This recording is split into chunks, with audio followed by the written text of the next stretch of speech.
तो दोस्तों, आज मैं आप लोगों के लिए एक बहुत ही डरावनी कहानी लेकर आया हूं। यह कहानी है विक्रम तिवारी नाम के एक शख्स की, जो लखनऊ से दिल्ली जाते हुए रात की ट्रेन में एक रहस्यमयी और डरावनी मुठभेड़ का सामना करता है। एक खाली डिब्बा, एक अजीब औरत और रात का अंधेरा, सब कुछ उसे हिलाकर रख देता है। यह घटना सच है और आज भी उसके खौफ से भरे यादों में जिंदा है। तो दोस्तों, कहानी शुरू करने से पहले मुझे आपसे एक छोटी सी रिक्वेस्ट है कि अगर आप लोग मेरे चैनल पर नए हैं तो मेरे चैनल को सब्सक्राइब करें और मेरी वीडियो को लाइक करें। तो चलिए दोस्तों, बिना समय बर्बाद किए कहानी शुरू करते हैं। मेरा नाम विक्रम तिवारी है। मैं लखनऊ में रहता हूं और दिल्ली ऑफिस के काम से अक्सर आना जाना करता रहता हूं। उस दिन भी मुझे एक जरूरी मीटिंग के लिए दिल्ली जाना पड़ा। टिकट मुझे लखनऊ मेल में मिला, coach B2, seat number 38, side lower. रात के लगभग 9:30 बजे मैं स्टेशन पहुंचा। लखनऊ स्टेशन हमेशा की तरह लोगों की भीड़ से भरा हुआ था।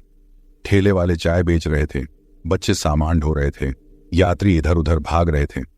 लेकिन उस भीड़ के बीच मुझे एक अजीब सा एहसास हुआ, जैसे कोई मेरी तरफ लगातार घूर रहा हो। मैंने भीड़ में इधर उधर देखा, लेकिन कोई साफ नजर नहीं आया। मैंने इसे अपना वहम समझकर नजरअंदाज कर दिया और कोच में जाकर अपनी सीट पर बैठ गया। कोच में गिने चुने लोग थे। कुछ यात्री मोबाइल में डूबे थे, कोई अखबार पढ़ रहा था और कुछ लोग थके हारे सीट पर लेटे हुए थे। फिर भी माहौल अजीब सा खामोश था। ट्रेन जैसे ही सीटी मारकर धीरे धीरे आगे बढ़ी, कोच में हल्की गड़गड़ाहट की आवाज गूंजी। रात की ठंडी हवा खिड़की से अंदर आ रही थी। करीब आधे घंटे बाद ट्रेन बाराबंकी पार कर रही थी। बाहर अंधेरा गहरा हो चुका था। मैं खिड़की से बाहर झांक रहा था। खेत, पेड़ और छोटे छोटे गांव अंधेरे में गायब हो रहे थे। तभी अचानक मेरी नजर सामने वाली सीट पर गई। वो सीट पहले खाली थी, लेकिन अब वहां कोई बैठा था। एक औरत।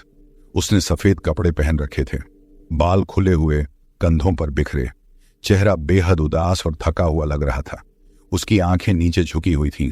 पहले तो मैंने ज्यादा ध्यान नहीं दिया, सोचा कोई यात्री बीच रास्ते से चढ़ा होगा। लेकिन धीरे धीरे मेरी नजर उसके चेहरे से उसके पैरों पर पड़ी। उस औरत के पैरों को देखकर मेरे पूरे शरीर में जैसे बिजली दौड़ गई। दिल इतनी तेजी से धड़क रहा था कि मुझे खुद सुनाई दे रहा था। मैंने घबराकर अपनी निगाहें दूसरी तरफ कर लीं और खिड़की से बाहर देखने लगा।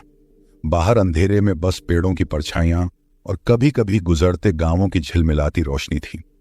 मैं खुद को समझा रहा था कि शायद थकान की वजह से मुझे भ्रम हो रहा है, लेकिन मन का डर बार बार याद दिला रहा था कि जो मैंने देखा वो झूठ नहीं हो सकता। मैंने हिम्मत करके जब दोबारा निगाह सामने वाली सीट पर डाली तो मेरी सांस अटक गई। वहां कोई नहीं था। वो औरत गायब हो चुकी थी। मेरी आंखें कुछ सेकंड तक वहीं अटकी रहीं। ऐसा लगा जैसे सीट की खाली जगह भी मुझे घूर रही हो। पसीना माथे से टपकने लगा। मैंने सोचा, शायद नींद की कमी है, सफर की थकान है, या फिर दिमाग मुझे छल रहा है। मैं खुद को तसल्ली देने की कोशिश कर रहा था, लेकिन तभी अचानक डिब्बे का पंखा झटके से बंद हो गया। पूरा कोच खामोशी में डूब गया। सिर्फ ट्रेन की पटरी पर गूंजती आवाजें सुनाई दे रही थीं। लेकिन उस खामोशी में एक और चीज शामिल हो गई, ठंडक। ऐसा लगा जैसे किसी ने पूरे डिब्बे में बर्फ रख दी हो। ठंडी हवा नहीं, बल्कि बर्फ जैसी ठंड। मेरी सांसें भारी होने लगी, हाथ कांपने लगे।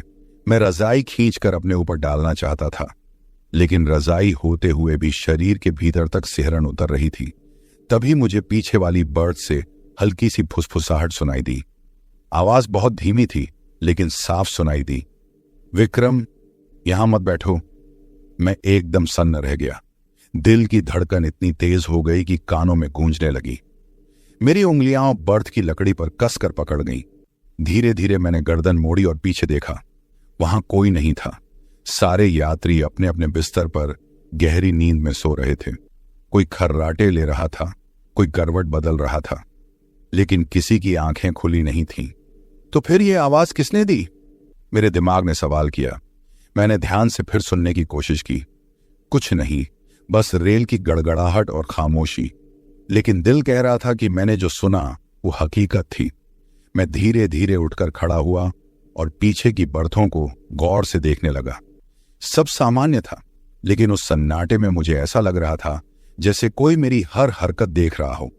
मैं फिर अपनी सीट पर बैठ गया और पानी की बोतल उठाई। हाथ कांप रहे थे, बोतल गिरते गिरते बची। जैसे ही मैंने एक घूंट लिया, मुझे लगा कोई मेरे बिल्कुल पास खड़ा है। मैंने घबराकर इधर उधर देखा, कोई नहीं, लेकिन मेरे कानों में फिर वही फुसफुसाहट गूंजी, इस बार और करीब से। विक्रम, निकल जा। मैंने झटके से पीछे पलटा।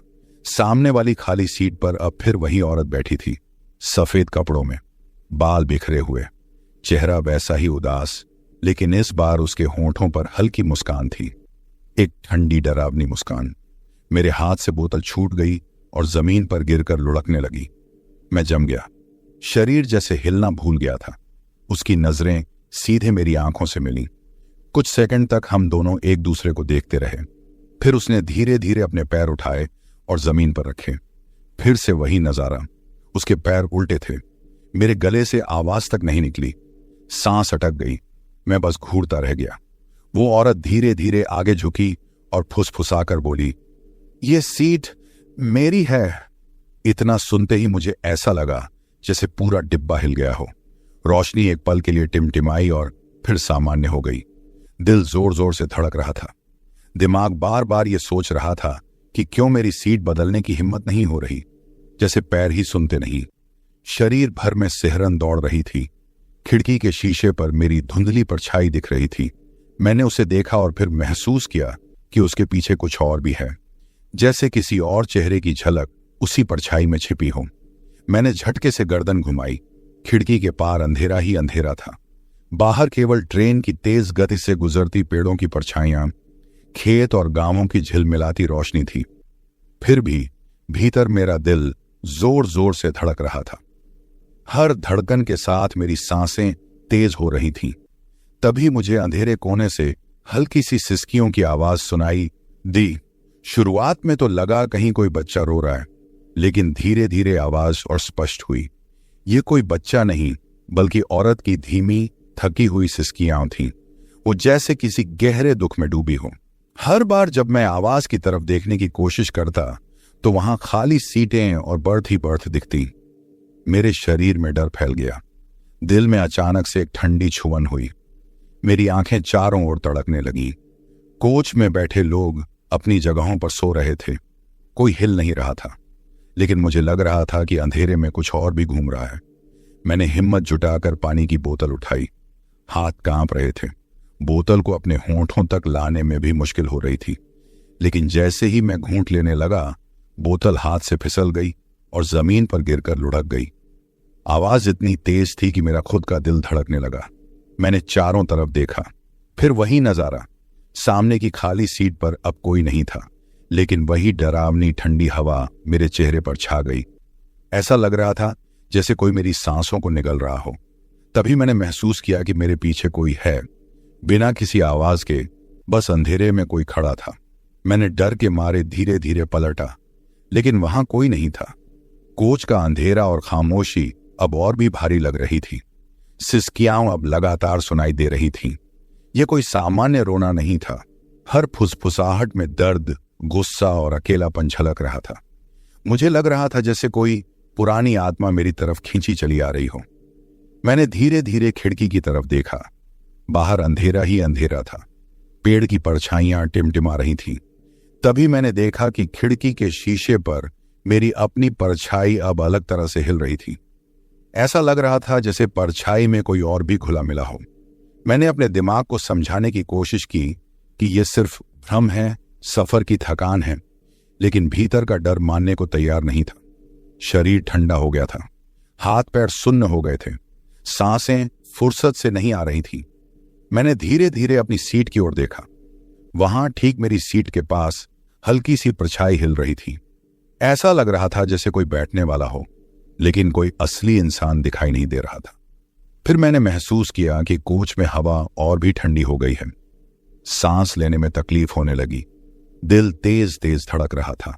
मैं अपनी सीट पर झुककर सिर पकड़ बैठा। कुछ सेकंड के लिए सब खामोश हो गया।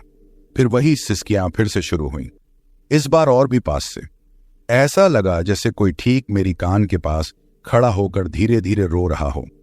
मैं डर के मारे हक्का बक्का बैठा रहा। सोच रहा था कि कैसे इस डर से बाहर निकलूं। मन बार बार यही कह रहा था कि बस कुछ समय और, जल्दी सुबह हो जाएगी और ये सब खत्म हो जाएगा। लेकिन तब अचानक मुझे महसूस हुआ कि मेरे पीछे बर्थ की ओर धीरे धीरे कुछ सरक रहा है। मैंने तुरंत पलटा। वहां कोई नहीं था, लेकिन अंधेरे में हल्की सी हिलती परछाई ने मुझे जकड़ लिया। मेरी धड़कन और तेज हो गई, शरीर कांप रहा था, पसीना आंखों में उतर आया, आंखें नम हो गईं। मैंने मन ही मन भगवान का नाम लेना शुरू किया। हर मंत्र के साथ दिल का डर थोड़ा कम हुआ, लेकिन डर की ठंडी लहर अभी भी पूरे शरीर में फैल रही थी। तभी अचानक मेरे कानों में फुसफुसाहट गूंजी, विक्रम, जाने की कोशिश मत कर। मैं एकदम सन्न रह गया। ये वही आवाज थी जो पिछली रात भी सुनाई दी थी। आवाज इतनी धीमी थी कि लग रहा था कोई मेरे दिमाग में सीधे बोल रहा हो। मैंने चारों ओर देखा, कोई नहीं, सब यात्री सो रहे थे। लेकिन उस अंधेरे कोने में अब एक हल्की परछाई धीरे धीरे मेरी ओर बढ़ रही थी। मैंने हिम्मत करके खिड़की की ओर देखा। वहां अब कोई नहीं था, पर दिल में डर का साया और गहरा हो चुका था। ट्रेन धीरे धीरे कानपुर सेंट्रल की प्लेटफॉर्म पर रुक गई। सारा कोच हल्की सी हलचल में डूब गया। यात्रियों ने अपनी अपनी बस्तियां समेटनी शुरू कर दी। कोई नीचे उतरने की तैयारी कर रहा था, कोई स्टेशन की चहल पहल देखने के लिए खिड़की के पास गया। मैं भी अंदर की ओर सांसें गहरी खींचते हुए बैठा रहा। दिल में थोड़ी राहत थी। लगा शायद स्टेशन की रोशनी और लोगों की मौजूदगी मुझे उस डरावनी भावना से दूर कर देगी। मैंने अपनी सीट की तरफ देखा। सामने की खाली सीट पर अब कोई नहीं था। थोड़ा मन शांत हुआ। मैं अपने आप को समझाने लगा कि यह सब मेरी कल्पना है, सफर की थकान और रात के अंधेरे का असर। शायद मैं कुछ ज्यादा ही डरपोक हो गया हूं। लेकिन तभी मेरी नजर खिड़की की ओर गई। वहां वही औरत खड़ी थी, सफेद कपड़े, खुले बाल और चेहरा इतना ठंडा और शांत कि देखकर रूह कांप उठती। लेकिन सबसे डरावनी बात उसकी आंखें थीं, लाल और गुस्से से भरी हुई, जैसे अंदर किसी अंधेरे ने निवास कर रखा हो। मेरी पूरी बॉडी जड़ सी हो गई। दिल की धड़कन तेज हो गई, सांसें अटकने लगी। मैं वहां से हटकर किसी और दिशा में देखने की कोशिश करने लगा, लेकिन मेरी आंखें खुद ब खुद उसी पर टिक गईं। मुझे लगा जैसे उसने मेरी आत्मा को पकड़ लिया हो। हाथ कांपने लगे। तभी उसने खिड़की पर जोर से हाथ मारा। मैंने झटके से पीछे हटकर देखा। कांच पर उसके हाथ की छाप, जैसे खून की लकीरें उभर आई हों। ठंडी सिहरन ने पूरे शरीर में दौड़ लगाई। मेरी गला सूख गया। चीख बाहर नहीं आ पा रही थी, बस दिल अंदर से चिल्ला रहा था, लेकिन आवाज नहीं निकल रही थी। सारे यात्री चहल पहल में व्यस्त थे। किसी को कुछ भी दिखाई नहीं दे रहा था, मानो मैं अकेला उस डरावनी घटना का शिकार हूं। मैंने हिम्मत जुटाकर खिड़की से आंखें हटाईं। ट्रेन की सीटी गूंजी। प्लेटफॉर्म की हल्की सी भीड़ में भी किसी ने उस औरत को नहीं देखा। मैंने पसीने से तरबतर होकर अपनी सीट पर सिर झुकाया और खुद को तसल्ली दी कि शायद अब सब खत्म हो गया। लेकिन जैसे ही ट्रेन ने धीरे धीरे गति पकड़ना शुरू की, मेरे दिमाग में एक डर की लहर दौड़ गई। मैंने फिर खिड़की की तरफ देखा। वो औरत गायब हो चुकी थी। अंधेरा इतना घना था कि प्लेटफॉर्म की रोशनी भी दूर दूर तक दिखाई दे रही थी, जैसे किसी ने उसे निगल लिया हो। लेकिन मेरे मन को अब कोई चैन नहीं मिला। मुझे पता था कि यह केवल असली डर का पहला संकेत है। कानपुर सेंट्रल की चहल पहल, यात्रियों की हंसी ठहाके सब बेअसर थे। मेरे लिए अब सिर्फ अंधेरा, ठंडी हवा और उस लाल आंखों वाली आत्मा का डर ही बाकी रह गया था। मैंने अपनी सीट पर बैठकर धीरे धीरे गहरी सांसें लेने की कोशिश की, लेकिन हर सांस के साथ मुझे लगा कि कोई मुझे देख रहा है। खिड़की की ओर बार बार नजरें दौड़ रही थीं। मुझे समझ नहीं आ रहा था कि यह सब असली है या फिर मेरी आंखें मुझे धोखा दे रही हैं। ट्रेन की आवाज, पटरी पर दौड़ते पहिए, सब कुछ सामान्य लग रहा था, लेकिन मेरे दिल की धड़कन और बढ़ती जा रही थी। कानपुर सेंट्रल की रोशनी अब पीछे छूट चुकी थी। अंधेरा फिर छा गया था। मैंने अपना सिर हाथों में छिपाया। मन में लगातार यह सवाल चल रहा था कि क्या यह औरत मुझे केवल डराना चाहती है या फिर मेरा पीछा करना उसका मकसद है। कुछ मिनट बाद मैंने हिम्मत जुटाई और धीरे धीरे खिड़की की तरफ देखा। खिड़की का शीशा ठंडा था। बाहर अंधेरा घना था। ट्रेन की रोशनी दूर दूर झिलमिला रही थी, लेकिन कहीं कोई हलचल नहीं थी। फिर अचानक कोच के अंधेरे कोने से हल्की सी सिसकियां सुनाई दी। यह वही आवाज थी जो लखनऊ से दिल्ली तक मेरे पीछे पीछे आ रही थी। अब यह महसूस हो रहा था कि औरत केवल खिड़की पर खड़ी होकर मुझे डराना ही नहीं चाहती, बल्कि मुझे मानसिक रूप से घेर रही है। मैंने धीरे धीरे अपनी सीट से उठने की कोशिश की। पैर अब थोड़े स्थिर लग रहे थे, लेकिन डर की वजह से हर कदम हिचकिचा रहा था। मेरे दिमाग में यही ख्याल था कि ट्रेन की गति बढ़ने के साथ कहीं और खतरा न पैदा हो जाए। ट्रेन फिर तेजी से दौड़ने लगी। कानपुर सेंट्रल की प्लेटफॉर्म की रोशनी दूर छूट गई। अंधेरा और गहरा हो गया। कोच में अब सिर्फ खामोशी और डर का साया था। मैं अपनी सीट पर बैठकर अपने आप को संभालने की कोशिश कर रहा था। मुझे समझ आया कि यह सफर अब केवल लखनऊ से दिल्ली का नहीं है। यह सफर मेरे डर, भय और उस अज्ञात शक्ति के साथ शुरू हो चुका था। कानपुर सेंट्रल की रोशनी और भीड़ मेरे लिए कोई सुरक्षा नहीं थी। डर अब मेरे शरीर में उतर चुका था। मैंने मन ही मन खुद से कहा कि अब मुझे सतर्क रहना होगा। अगली बार कुछ भी अजीब दिखे तो नजरें झुकाकर नहीं रहना। लेकिन भीतर का डर कह रहा था कि यह औरत अभी खत्म नहीं हुई है। ट्रेन की गति बढ़ती जा रही थी। प्लेटफॉर्म की हल्की सी रोशनी दूर छूट चुकी थी। अंधेरे में केवल ठंडी हवा और मेरे दिल की तेज धड़कन ही शेष थी। औरत की लाल आंखों का डर अब मेरे मन पर छाया हुआ था। मैंने अपनी सीट पर झुककर सिर पकड़ लिया। रात लंबी थी। डर और अंधेरे का खेल अभी खत्म नहीं हुआ था और मुझे पता था कि यह केवल शुरुआत थी। पूरी रात मैंने नींद का नाम तक नहीं लिया। ट्रेन की हर खटखट, हर हल्की गड़गड़ाहट, हर पैरों की खटखट सुनते ही मेरा दिल जोर से धड़कने लगता। मेरे चारों तरफ यात्री सो रहे थे, या कम से कम मैं यही मानना चाहता था। लेकिन एक अजीब एहसास था कि शायद वे सो नहीं रहे, या शायद वे असली इंसान ही नहीं थे। उनकी नींद स्थिर और असली जैसी लगती थी, लेकिन उनके चेहरे और हाथों में कोई ठंडी, निर्जीव जैसी अनुभूति थी जो मुझे डराती थी। मैं अपनी सीट पर बैठा, हाथ अपने घुटनों पर टिकाए और खिड़की की तरफ ताकता रहा।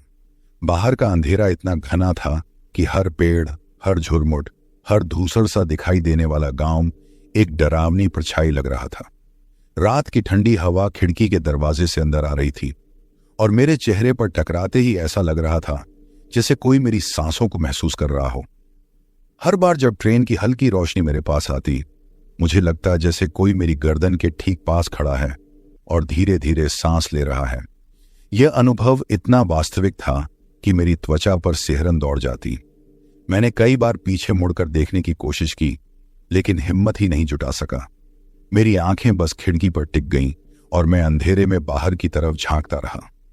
कभी कभी ऐसा लगता कि मेरे बालों को कोई हल्का सा खींच रहा है। उस छुअन में बिजली सी दौड़ जाती। मैं डर के मारे कांपता, लेकिन हिम्मत करके पीछे मुड़कर नहीं देखता। मन ही मन बस यही दुआ करता कि जल्दी सुबह हो जाए और यह डरावनी रात खत्म हो जाए। ट्रेन की हर झटके में मुझे लगता कि कोई मेरे पास खड़ा है। कभी खिड़की के शीशे पर हल्की परछाई हिलती हुई दिखती, कभी सीटों के नीचे कुछ सरकता हुआ लगता। मैंने कई बार अपने कानों में फुसफुसाहट सुनी, धीमी थकी हुई आवाजें जो किसी औरत की लगती थीं। कभी कभी यह फुसफुसाहट बिल्कुल मेरे कान के पास आती और मैं महसूस करता कि कोई सच में मेरे दिमाग के भीतर घुस रहा है। सफर का अंधेरा, ठंडी हवा और उस अजीब परछाई का डर मिलकर मेरी हिम्मत छीन रहे थे। मैं बार बार खुद से कहता कि यह सब भ्रम है, थकान है, रात का असर है, लेकिन दिल में लगातार डर और चिंता बनी रहती। मेरी आंखें खुली थीं, लेकिन नींद कहीं दूर थी। मैंने धीरे धीरे महसूस किया कि डिब्बे के बाकी यात्री जैसे एक ही जगह जम गए हैं। कोई हिलता नहीं, कोई पलटता नहीं। ऐसा लग रहा था जैसे सब सिर्फ स्थिर छायाएं हों। उनके चेहरे, उनके हाथ, उनकी नींद, सब कुछ असली इंसान जैसी लगती थी, लेकिन फिर भी कुछ अंदर से गलत, कुछ अंदर से मृत जैसा था। ट्रेन की पटरी पर दौड़ते पहियों की आवाज और डिब्बे में हल्की गड़गड़ाहट के बीच मैं बस खिड़की से बाहर अंधेरे को घूरता रहा। पेड़, झुरमुट, छोटे छोटे गांव सब अजीब और डरावने लग रहे थे। कभी कभी दूर दूर से कोई आवाज आती, किसी बच्चे का रोना, किसी महिला की धीमी चिल्लाहट। लेकिन जब मैंने ध्यान से सुना तो कोई कुछ नहीं था। रात का हर पल मुझे यही एहसास दिला रहा था कि मैं अकेला नहीं हूं। कोई मेरी हर हरकत देख रहा है। मेरी सांसें तेज और भारी हो गई थी। दिल लगातार जोर से धड़क रहा था। कभी कभी ऐसा लगता कि कोई मेरी पीठ के ठीक पीछे खड़ा है और धीरे धीरे सांस ले रहा है। हाथ पांव कांप रहे थे। शरीर ठंडा और सुन्न हो गया था। मैंने बार बार खुद को समझाने की कोशिश की कि यह केवल डर है, यह केवल मेरी कल्पना है। लेकिन जब मैंने खिड़की की तरफ देखा, अंधेरे में हल्की परछाइयां हमेशा मेरी तरफ बढ़ती हुई दिखाई देती। ऐसा लग रहा था जैसे अंधेरा जीवित है और मेरी आंखों के सामने खेल रहा है। कभी कभी मुझे लगा कि कोई मेरे कानों में धीरे धीरे बोल रहा है। आवाज इतनी धीमी और खौफनाक थी कि मैं उसे सही सही पहचान ही नहीं पा रहा था। कभी कभी यह आवाज फुसफुसा रही थी, कभी कभी तो जैसे दर्द और गुस्सा मिश्रित स्वर में कुछ कह रही थी। मैंने हाथों से सिर पकड़ लिया और अपनी सीट पर झुककर बैठ गया। मन ही मन दुआ करता रहा कि जल्दी सुबह हो जाए, कि अंधेरा खत्म हो जाए, ठंडी हवा चली जाए और डर की यह गहरी परछाई मुझे छोड़ दे। पूरी रात यही सिलसिला चलता रहा। हर हलचल, हर आवाज, हर धड़कन मेरे लिए खतरे की घंटी की तरह थी। मैं जागता रहा, बस खिड़की से बाहर अंधेरे को घूरता रहा और खुद को यह कहता रहा कि यह सब जल्द खत्म होगा। लेकिन भीतर की चेतना बार बार मुझे याद दिला रही थी कि यह डर केवल शुरुआत है। यह रात मेरी हिम्मत, मेरी संवेदनाओं और मेरी मानसिक शक्ति को तोड़ रही थी। और मुझे पता था कि जैसे जैसे ट्रेन दिल्ली की ओर बढ़ेगी, यह डर और भी गहरा होने वाला है। रात लंबी थी। अंधेरा और ठंडी हवा मेरे चारों ओर घिरी हुई थी। मैं बस वहीं कर सकता था, जागते रहना, खिड़की से बाहर देखते रहना और अपने दिल को शांत रखने की कोशिश करना। लेकिन डर मेरे पूरे शरीर में उतर चुका था। मुझे समझ में नहीं आ रहा था कि मैं कब तक इस खौफनाक रात का सामना कर पाऊंगा। सुबह सुबह जब दिल्ली स्टेशन पर ट्रेन रुकी तो जैसे मेरे पूरे शरीर में राहत की लहर दौड़ गई। ठंडी हवा, प्लेटफॉर्म की हल्की हलचल, यात्रियों की चहल पहल, सब कुछ सामान्य लग रहा था। मैंने गहरी सांस ली और बाहर उतरते ही अपने पैरों को जमीन पर टिकाया। लगे हाथ पीछे मुड़कर ट्रेन को देखा। धूप की रोशनी में ट्रेन का पूरा आकार साफ दिखाई दे रहा था। मेरा मन ट्रेन के उस डिब्बे की ओर खींच गया जिसमें मैं पूरी रात बैठा था। मैं धीरे धीरे प्लेटफॉर्म पर चलकर कोच नंबर की तरफ बढ़ा। दिल की धड़कन फिर से तेज हो गई। जैसे जैसे मैं ट्रेन के पास पहुंचा, मेरी आंखों के सामने एक अजीब सा दृश्य आया। मेरी पूरी रात की नींद, डर और सिहरन का केंद्र, वह डिब्बा बीडो नहीं बल्कि B4 था। मैं ठिठक गया। मेरे पैरों तले जमीन खिसक गई। बीदो? मैंने तो पूरी रात उसी कोच में बैठकर डर के मारे खुद को संभाला था। अब सामने खड़ा हूं और वही डिब्बा B4 के नाम से चिन्हित है। प्लेटफॉर्म पर लोग उठापठा कर रहे हैं, बच्चों की आवाजें, हंसी और पुकार, लेकिन मेरी आंखों के सामने वही दृश्य जैसे जड़ हो गया हो। मैं रेलवे स्टाफ की तरफ बढ़ा, किसी भी तरह इस भ्रम को दूर करना चाहता था। मैंने पूछा, भाई साहब, बीदो कोच कहाँ है? मैं वहीं था, मुझे तो पूरी रात उसी में सफर करना पड़ा। स्टाफ ने चौंकते हुए मुझे देखा, फिर गंभीर स्वर में बोला, साहब, बीदो कोच तो कई साल पहले एक हादसे में टूटकर अलग हो गया था। तब से वह कोच इस्तेमाल नहीं होता, ट्रेन में जुड़ा ही नहीं है। आप B4 में बैठे थे साहब। मेरी रूह कांप गई, हाथ पांव सुन्न हो गए। मैंने अपने दिमाग को समझाने की कोशिश की, लेकिन शब्द नहीं मिल रहे थे। मैंने खुद से कहा, नहीं, यह संभव नहीं। मैंने जो देखा, जो महसूस किया, वह सब असली था। मैं पूरी रात डर के मारे जागता रहा और सामने वही औरत, बीदो कोच। मैं वापस खड़ा हो गया और ट्रेन के पास झुककर B4 का दरवाजा देखा। वही सुबह की हल्की धूप में डिब्बा सामान्य लग रहा था। कोई अजीब ठंडी हवा नहीं, कोई अजीब परछाई नहीं, और सबसे बड़ी बात, कोई औरत नहीं। सब कुछ सामान्य और शांत लग रहा था। लेकिन मेरे मन की डरावनी यादें अभी भी जीवित थीं। मैं प्लेटफॉर्म पर खड़ा सोचने लगा कि वह औरत कौन थी।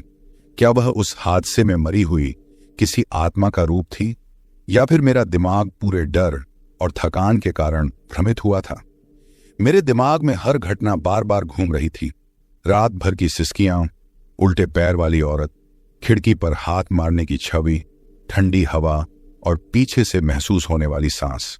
सब कुछ इतना वास्तविक था कि मैं खुद को दोषी मानने लगा कि शायद यह सब मेरी कल्पना नहीं थी। मैं रेलवे स्टाफ के पास गया और विस्तार से पूछा, साहब, उस रात ट्रेन में B2 कोच जुड़ा हुआ था या नहीं? क्या कोई हादसा हुआ था उस कोच में? स्टाफ ने गंभीरता से जवाब दिया, जी साहब, B2 कोच कई साल पहले एक बड़ा हादसा झेल चुका था। कई यात्री उसमें मरे थे। उसके बाद से वह कोच इस्तेमाल ही नहीं हुआ। ट्रेन की रूटिंग में B4 और अन्य कोच इस्तेमाल होते हैं। B2 केवल इतिहास में रह गया। मेरी आत्मा हिल गई। मैंने अपनी पूरी रात उस B2 कोच में बिताई जिसमें वर्षों से कोई सफर नहीं करता। मेरे सामने खड़ी लाल आंखों वाली औरत, उल्टे पैर, फुसफुसाहट, ठंडी हवा, क्या ये सब उसी हादसे में मरे लोगों की आत्माओं का खेल था? दिल का डर अब नए रूप में सामने आया। मैंने खुद को संभाला, लेकिन प्लेटफॉर्म पर कदम धरते ही ऐसा लग रहा था कि मेरे पीछे कोई छाया अभी भी मेरे साथ है। मैंने चारों तरफ देखा, लेकिन कोई नहीं। फिर भी मन का डर खत्म नहीं हुआ। मैंने अपने हाथों से माथा थामा और खुद को समझाया कि यह अनुभव असली था, लेकिन B2 कोच की सच्चाई ने इसे और भयावह बना दिया। यह नहीं पता कि उस रात मैं किसके साथ सफर कर रहा था। वह औरत, वह सिसकी आम, वह ठंडी हवा, सब कुछ रहस्यमय और असामान्य था। मैं धीरे धीरे प्लेटफॉर्म पर चलने लगा। ट्रेन अब पूरी तरह खड़ी थी। यात्री अपनी मंजिल की तरफ जा रहे थे। मैं भी अपनी मंजिल की ओर बढ़ा, लेकिन मन में डर और सवाल हमेशा के लिए रह गए। कभी कभी लगता था कि B2 के हादसे में मरे लोग, जिनके बारे में मुझे कभी कोई जानकारी नहीं थी, अपनी आखिरी यात्रा पूरी नहीं कर पाए थे और मैं अनजाने में उनके बीच सफर कर गया। दिल्ली स्टेशन की हलचल, रोशनी, यात्रियों की आवाजें, सब कुछ सामान्य था, लेकिन मेरे मन में रात भर की सिहरन और अज्ञात डर का साया अब भी मौजूद था। मैंने गहरी सांस ली और खुद को यकीन दिलाया कि अब सब खत्म हो गया। ट्रेन पीछे छूट चुकी थी। B2 कोच का रहस्य अब सामने था, लेकिन मेरे लिए उस रात की यादें हमेशा जीवित रहेंगी। मैं धीरे धीरे अपने रास्ते की ओर बढ़ा। प्लेटफॉर्म की हलचल और लोगों की आवाजें मुझे कुछ हद तक राहत दे रही थीं, लेकिन अंदर का डर अभी भी मौजूद था। यह अनुभव, यह सफर मेरे लिए केवल एक डरावनी रात नहीं थी, बल्कि एक ऐसी कहानी बन गई थी जिसे मैं कभी नहीं भूल पाऊंगा। मैंने अपने दिमाग में तय किया कि कभी भी रात के समय ट्रेन में अकेले सफर करने से पहले पूरी सतर्कता रखूंगा, लेकिन मन के भीतर एक सवाल हमेशा जीवित रहेगा। उस रात मैं किसके साथ सफर कर रहा था? रात की सिसकी आम, उल्टे पैर वाली औरत, ठंडी हवा, फुसफुसाहट और B2 कोच का रहस्य, यह सब मेरे जीवन का सबसे डरावना अनुभव बन गया था और मैं जानता था कि यह अनुभव हमेशा मेरी यादों में रहेगा, चाहे मैं कितनी भी कोशिश कर लूं।